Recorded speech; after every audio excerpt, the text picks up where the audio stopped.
All right, guys, we're going to do day two today of lesson 9.5 on trigonometry. I want to start with just kind of an overview of what we worked on yesterday, some of the key ideas, and then look today at how we're going to apply some of these ideas.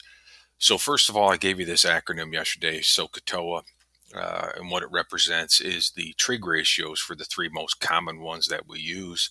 So, sine is opposite over hypotenuse, cosine is adjacent over hypotenuse, and tangent is opposite over adjacent. So this acronym just helps you put these in the right order and get the ratios all correct.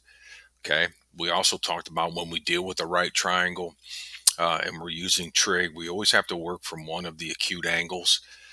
So when we, let's say, are going to work from an acute angle, we call it theta sometimes if there's not a degree measure given to us. So if we're working from this angle, angle J, it's important we understand how to label the sides.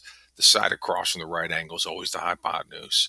And then the side opposite of theta, which is the angle we're working from, that's the opposite side. And then the remaining side is adjacent. So if this was the angle we were working from, angle J, then the sides would be labeled as such.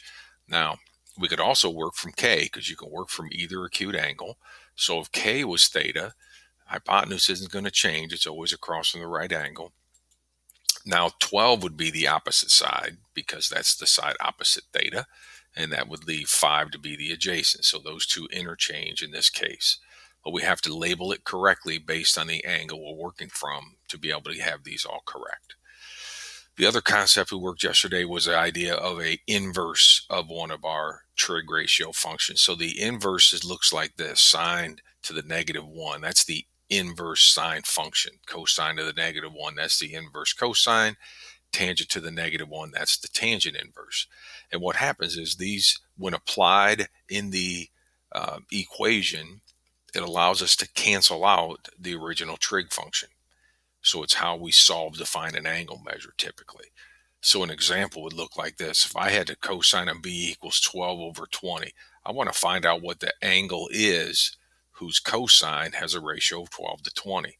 So because I'm trying to find that angle, I need to eliminate this cosine. So I'm going to apply its inverse. The cosine inverse of the cosine of b, the inverse cancels out the cosine, and I'll be left with angle B. And then this is the part we'll put in our calculator. Cosine inverse of 12 divided by 20. Use grouping symbols and stuff correctly so you're getting the right answers here. Also, I heard on today's homeworks, some people were getting the wrong answers as to what I got.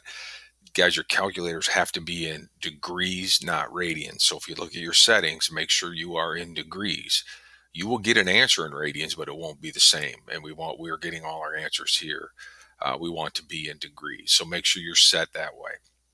So anyway, the cosine inverse of 12 over 20 would be about 53.1 degrees. And notice over here, the cosine inverse canceled cosine. It left me with, this is an angle. Measure angle B is about 53.1. Okay, today we're going to do some applications using this concept of being able to find angle measures or side lengths using the trig. All right, the first type of question you're going to get today, or I shouldn't say first type, but one of the question types you're going to get today is given a triangle like this that has incomplete side lengths, find the perimeter of the triangle and find the area of this triangle. So what they're telling us to do, obviously, is we got to find the two missing side lengths and then use those two side lengths to answer the question. So the first thing we understand is our labels. So this is the right angle. They don't give it to you in the homework today, but it's the right angle. So this side is hypotenuse. Okay, this side is opposite because we're going to work from the 41-degree angle that they give us. So this is going to be opposite. Okay, and this side is going to be our adjacent. All right, so what we need to do is find, in this case, we need to find the hypotenuse's length and the adjacent side's length so that we can answer the question here about perimeter and area. So I'm going to find the hypotenuse first. Okay, now I'm going to work for my 41-degree angle. I know the opposite side's length, so I want to find hypotenuse. I got to use the trig ratio that uses opposite and hypotenuse, and that's sine. Okay, I think we all know that by now that sine is opposite over hypotenuse. Hypotenuse is the unknown. I'm going to make that my x. So the sine of 41 equals 7 over x. Now we're solving for x. We're going to multiply both sides by x to get it out of the denominator. And x times the sine of 41 now equals 7. I'm going to isolate x by dividing by sine of 41. And then carefully in your calculator, 7 divided by, use grouping symbols, sine of 41 is going to be about 10.6. So I now know the hypotenuse length over here is about 10.67 inches. So that length is 10.67 inches. Okay, we also have to find the side that is the adjacent side. Okay, I'm going to work again from the 41-degree angle with the 7. So opposite, adjacent, that's tangent. So tangent of 41 is 7 over, I called adjacent, in this case, y. I gave it a variable, so this side length is y. Okay, now I got to solve for y, very similar to what we just did. Multiply each side by y. Y times the tangent of 41 equals 7. Divide by tangent of 41. And now do your calculations. You get y is about 8.05. So I'm going to replace the tangent side with 8.05 inches. All right, now we have our 3 side lengths. We're all ready to answer the question. The first one was perimeter. Perimeter is the sum of the side lengths, so 7 plus 8.05 plus 10.67. Perimeter is 25.72 inches. All set. Now area, you guys should know, for a triangle is 1/2 base times height. The base is the side of the triangle that the height extends from, and it's got to be perpendicular. Since this is a right angle, 8.05 is my base, 7 is my height. So I'm going to plug base 8.05, plug for height. I'm going to put in 7. I'm going to do my calculations. Now just a little notice or a little information. Notice I put these approximation symbols in. As soon as I put in a rounded number, this is now an approximate answer. So notice here it was equals. Now I got approximate because in place of the base I put 8.05, which is a rounded answer. So no longer am I exact, but I'm real close. My calculations give me about 28.18 inches squared. So that's perimeter and area for this triangle. You'll get a couple of those tonight. Okay, next idea here is a little coordinate geometry. Okay, so the directions say find the angle measure to the nearest tenth of a degree using distance formula and inverse trigonometric ratios. Okay, so the problem's going to look like this. They're going to tell us which angle to find. So in my case, I'm going to find the measure of angle A in this right triangle ABC, with A at -2.5, B at 2.1, and C at 9.8. Now what I did is I put a little graph on here so we could take a look at this triangle. So if I put A in at -2.5, B is at 2.1, C is at 9.8, there's my right triangle. So it looks like B is the right angle. They're telling me it's a right triangle, so I trust them, but it looks like B is the right angle. I'm just going to prove it real quick. If B is the right angle, then AB and BC slopes should be opposite reciprocals because that gives us perpendicular lines. So I just found the slope of AB quick. It's a rise of 4, run of 4, and it's up and to the left, which is negative. So that slope is -1. The slope of BC, if you count it, is up 7 over 7. So that's a slope of +1. These slopes are opposite reciprocals. So therefore I know that this is my 90. And now AC is my hypotenuse if I go to label my sides. Okay, that's all. We're all set there. Now they're telling us to find the measure of angle A. So angle A now is my theta, if you will. So if we're going to work from angle A, I know this is hypotenuse. That means BC is going to be considered the opposite to theta, and AB is the adjacent to theta. Okay, so our job is to find theta. Okay, I can use any one of the 3 trig ratios. I can use sine, opposite over hypotenuse, cosine, adjacent over hypotenuse, or tangent, opposite over adjacent. It doesn't matter which of the 3 you use, but whichever one you use, you're going to have to use distance formula to find the lengths of the sides to put in the ratio. I'm going to use sine, opposite over hypotenuse. So at this point, I got to find out what is the length of BC and what is the length of AC so I can put them in here. So distance formula, BC, difference in the x squared, difference in the y squared. This is distance formula. Remember, you could also go over here and create a right triangle and use Pythagorean theorem. You get the same answer. Okay, do my little work here. And I know that the distance from B to C is a square root of 98. Now, what I'm going to do is I'm going to leave it as the square root of 98. I'm not going to approximate it. Anytime you approximate a number and then go use it again in the problem, you're compounding your error. So I'm going to leave this as a square root of 98. Okay, we got a pretty good idea what that number is. Obviously, the square root of 100 is 10, so the square root of 98 is really close to 10. Okay, but just hang on with that. Now, let's find AC. I got to know the length of the hypotenuse. So again, coordinate distance formula. It's the difference of the x's squared, difference of the y squared. Okay, and AC is the square root of 130.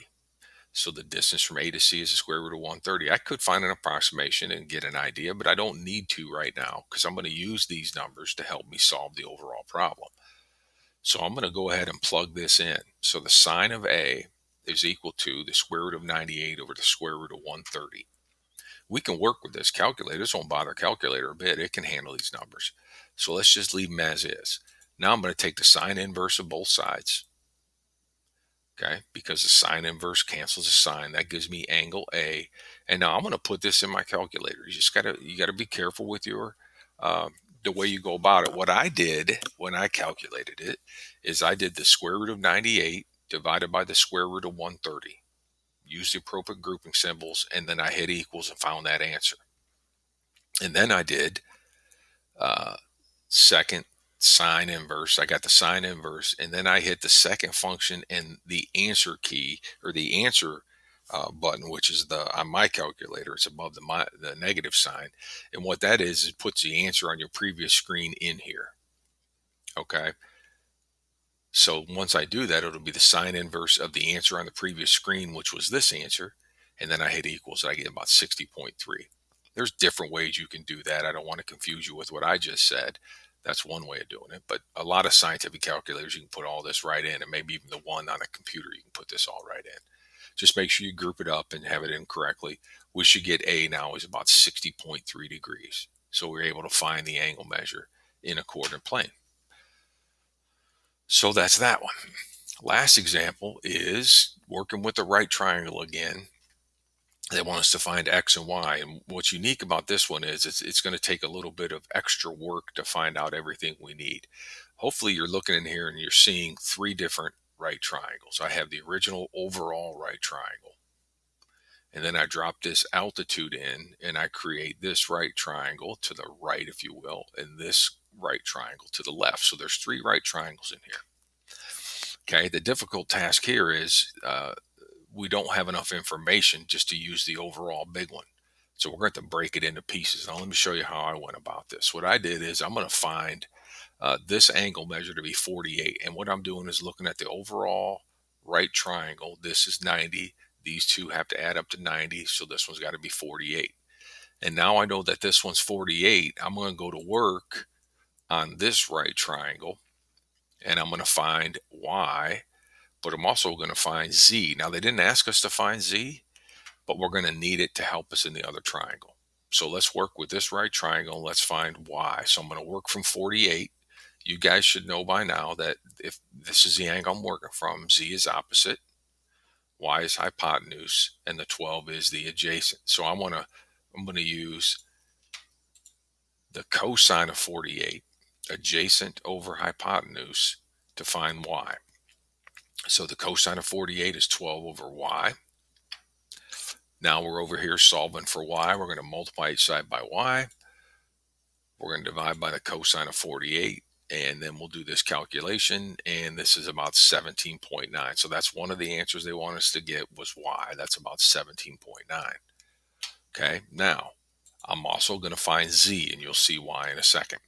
So I'm going to find Z. So again, I want to work from 48. That's opposite. 12 is adjacent, so I'm going to go tangent of 48 is opposite over adjacent. Multiply both sides by 12, and Z is equal to 12 times the tangent of 48, which is about 13.3.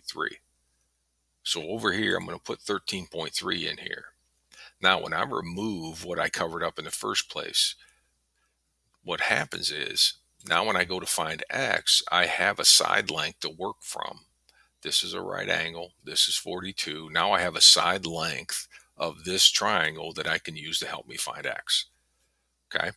So now to find x, I'm going to go tangent of 42, opposite over adjacent, opposite over adjacent, and this will let me find the value of x. Multiply both sides by x, divide by tangent of 42, and then carefully do that in the calculator, and you get about 14.8. Okay, so now I got the y and the x's solutions. I didn't need z, it's not one of my answer groups, but I had to have this one to help me find the others. So you might have to do this tonight. You have to look carefully at the problem, see if I have to find, maybe something they didn't ask me for that allows me to get to the right answer. Okay. All right. So you got another assignment on the McGraw-Hill site tonight to work on for lesson 9.5. I think there's 10 questions or a little bit more application using your answers to go somewhere. Okay. So good luck. Get that done. And remember, we got a quiz coming up soon. It's next week.